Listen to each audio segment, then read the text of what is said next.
Alright, Shalom. Shalom. Brothers from the Gym Lesson Wellness Camp coming at you with another lesson.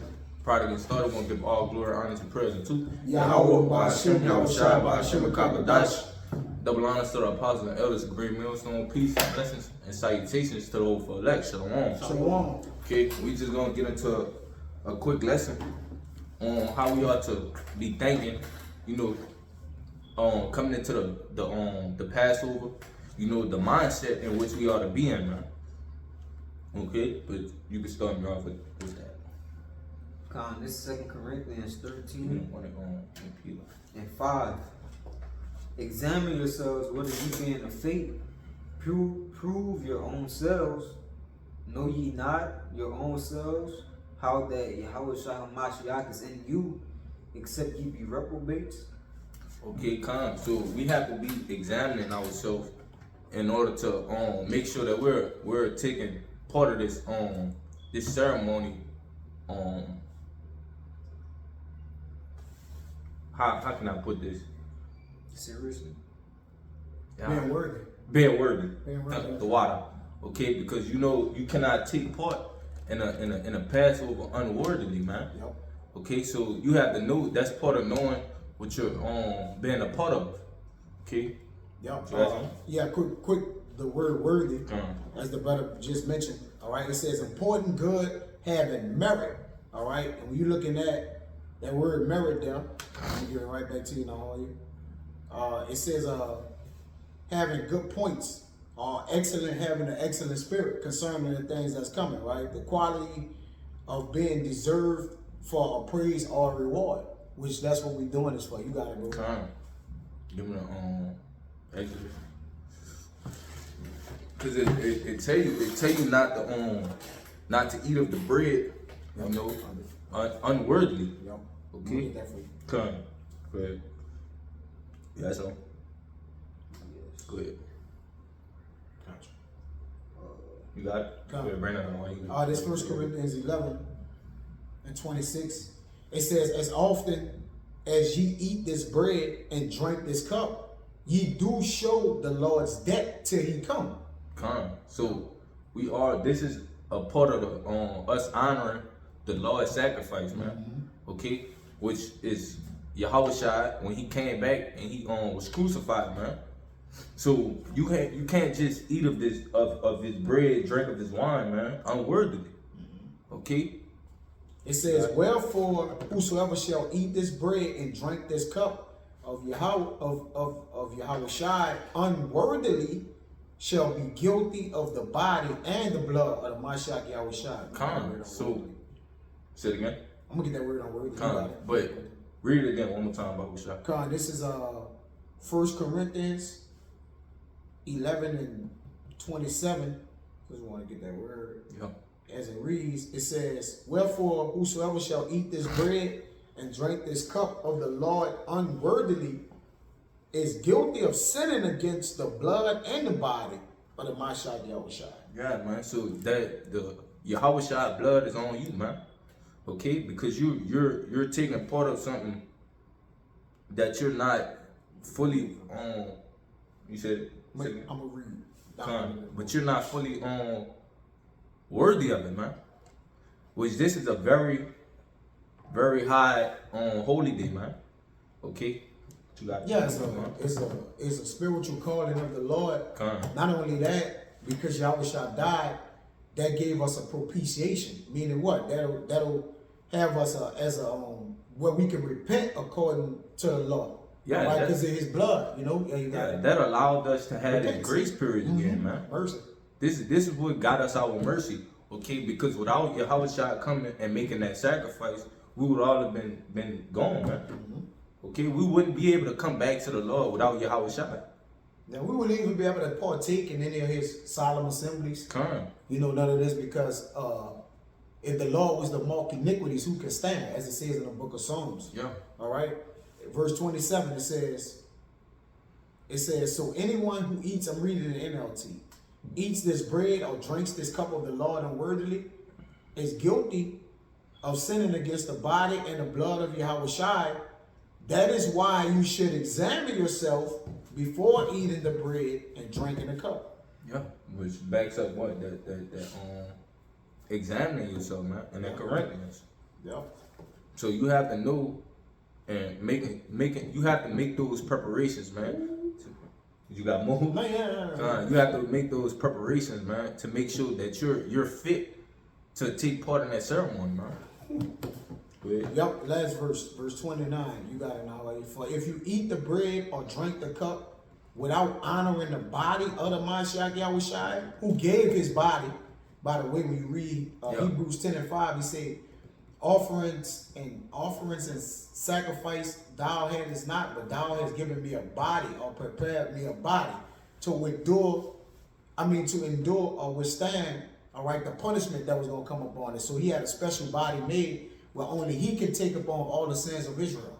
All right.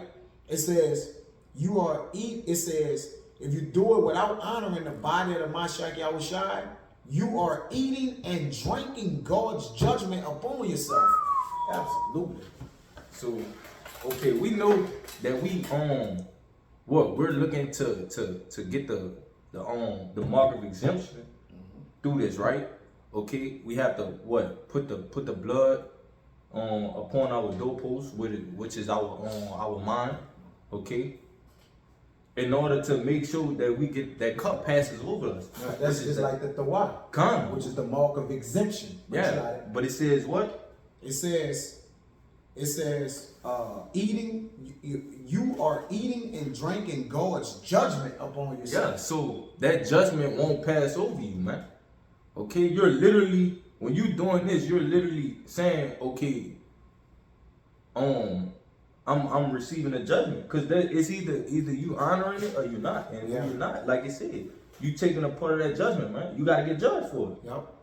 And I want to say too, because Yahawashi is that blood. Yeah. Right? So that mark of the why, you know, when you had that mark of exemption, that's why I require you to put the blood on your mind, on your doorpost. Because Yahawashi is our salvation. Right. Without him, we can't be exempt. Okay? So that's why we got to put it on our mind. But you got to go. Yeah, and that blood was also a representation of the judgment to pass over you. Yep. But it was a judgment that was passing over. Yeah. Right? And it was a judgment of death. So just like of old, of the ancient time of Egypt of old, you dealing with the modern day Egypt, which I went into a lesson with that. All right, concerning how to, I went into a lesson, I think it was yesterday, on what the blood over your doorpost actually means spiritually. All right? Yep. You know? Covering. It's a covering of protection. You know what you gotta do. Good. This Exodus 12:8.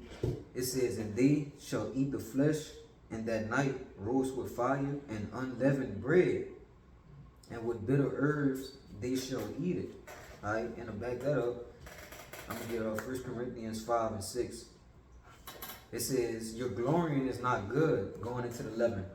Your glorying is not good. Know ye not that a little leaven leaveneth the whole lump?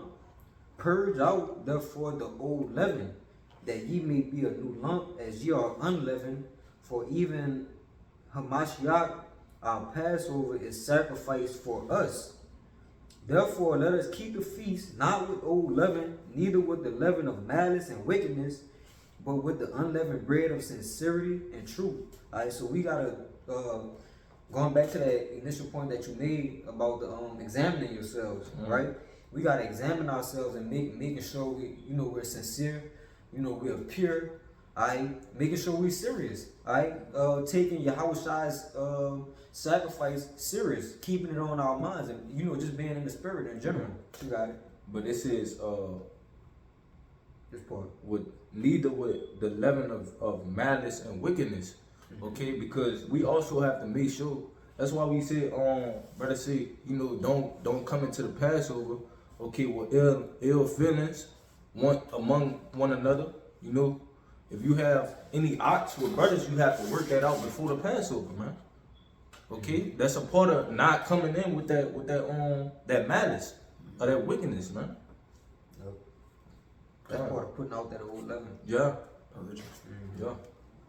That was it. This is 2 Corinthians 1 and 9. It says, but we had the sentence of death in ourselves, that we should not trust in ourselves, but in the Most High, which raises the dead. So even though yet, we're willing to be martyrs, all right, or come before this thing of dying, yet we still pray that we see the downfall of our enemies and live.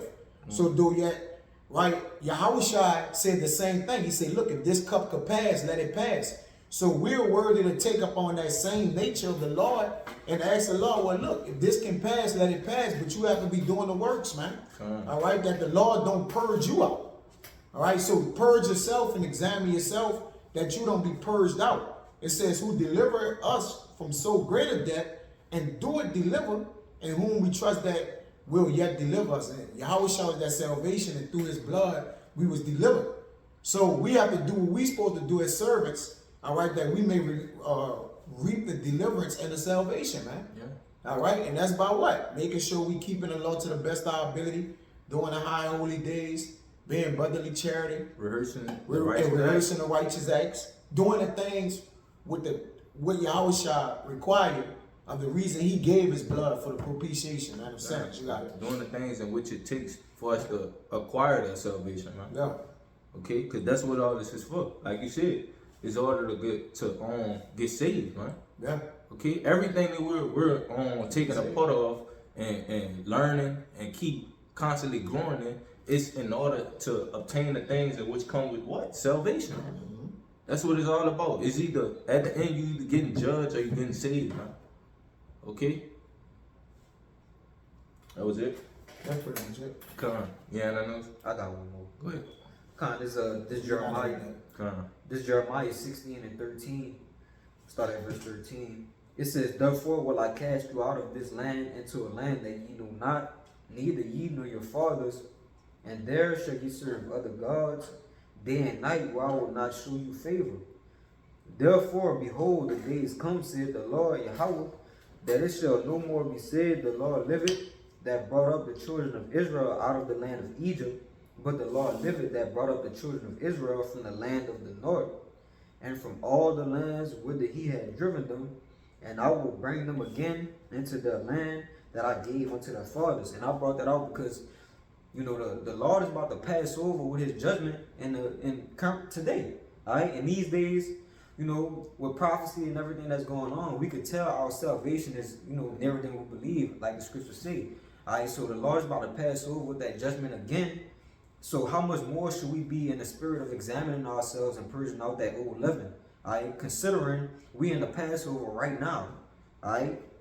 And our iniquities is great upon us. Because we're at the end of our iniquities to where we're about to pass over through the grace and mercy of the Lord. Yep. But seeing that our former sins and the things before us, how much more we ought to take or partake in this, that the Lord may give us mercy, man. See, and see us as that. You got it. Yeah, because what it said, it just said, it will be no more said that the Lord liveth that brought us out of the land of Egypt, man. And he saved us right there too. Yeah, but that was before this time. That was the greatest known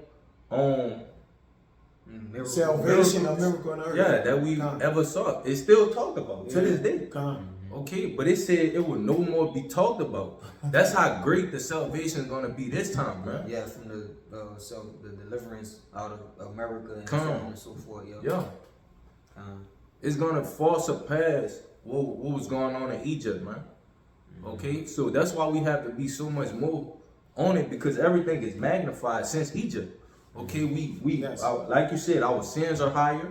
Okay, this devil is at a higher stature. Our fate is higher. Our fate is higher. Everything is higher. Sin is higher. Yeah, everything. The sin has reached the heavens. Yeah. Okay, so everything. Well, his sin has reached the heavens, Salaki.